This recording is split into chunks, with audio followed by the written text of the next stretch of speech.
नमस्कार मंडळी, मी प्रणाली पेंडकर या यूट्यूब व्लॉगमध्ये आपलं स्वागत करते। आज आपण बनवणार आहोत पालक पनीर। त्यासाठी एक कढई घेतली आहे, त्याच्यामध्ये थोडंसं तेल टाकलं आहे आणि थोडंसं बटर असंच टाकलं तर ते थोडंसं जळतं, त्याच्यामुळे आधी तेल आणि मग बटर। आता थोडंसं मी इथे जिरं घातलेलं आहे, एक तेजपत्ता, एक बारीक चिरलेला कांदा परतून घ्यायचा आहे। छान कांदा परतून लालसर होऊ द्यायचा आहे थोडासा। गॅस हे मध्यम आचेवर ठेवलेला आहे।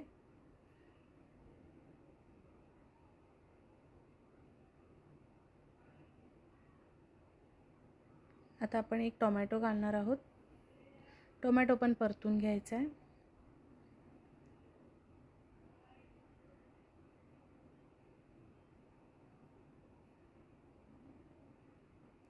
हॉटेलपेक्षा घरी बनवलेलं पालक पनीर मला खूप आवडतं।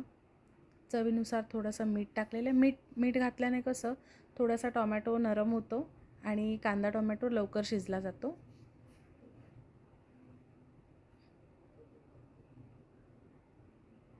आपण याच्यावरती आता झाकण ठेवणार आहोत।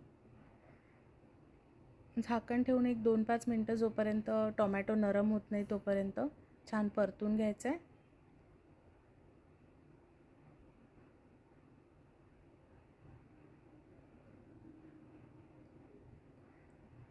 थोडासा जिरा पावडर,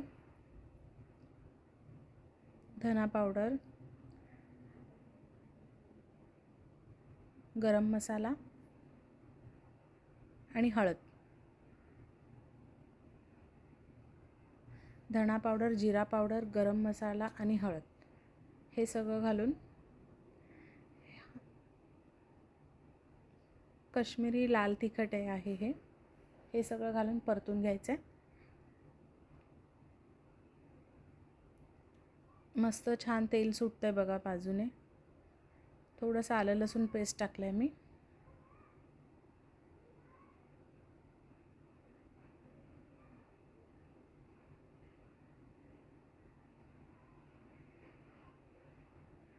झाकण ठेवून एक 2-5 मिनिटं वाफ काढून घ्यायची।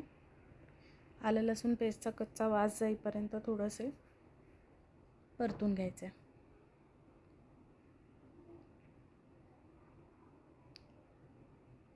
आता आपण उघडून बघणार आहोत।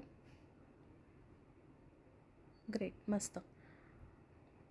आता ही प्युरी तयार करून घेतली होती मी, पालक, मिरची यांची प्युरी आणि थोडीशी कोथिंबीर, असं थोडीशी प्युरी तयार करून घेतली। पालक उकळून घेतलेला आधी आणि मग तो मिक्सरच्या भांड्यांमधून बारीक करून घ्यायचा आहे। हे सगळं एकजीव करून घ्यायचं आहे आणि पुन्हा आपल्याला झाकण ठेवून थोडा वेळ बारीक गॅसवर ठेवून द्यायचं आहे।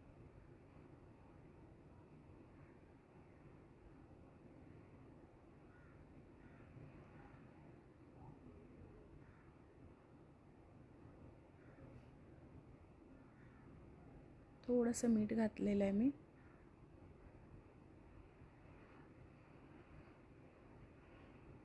एक 5 ते 7 मिनिटं ठेवायचं आहे। छान पालकला उकळी आली की झाकण काढून घ्यायचं आहे।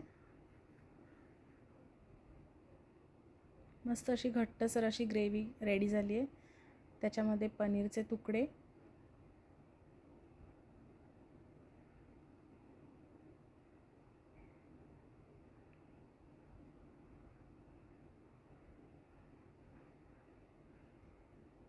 छान मिक्स करून घ्यायचं आहे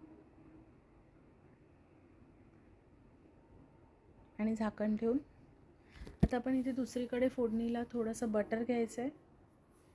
फोडणी पॅनमध्ये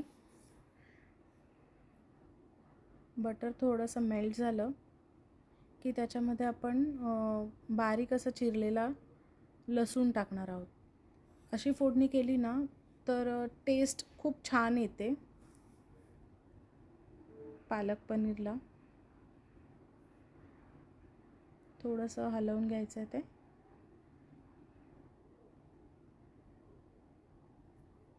आणि मग ते पनीरच्या वर असं फोडणी आपल्याला टाकायचे. खूप छान लागतं. तुम्ही पण नक्की ट्राय करून बघा. तुम्हाला पण आवडेल आणि मला कमेंट करून सांगा कसं झालं ते.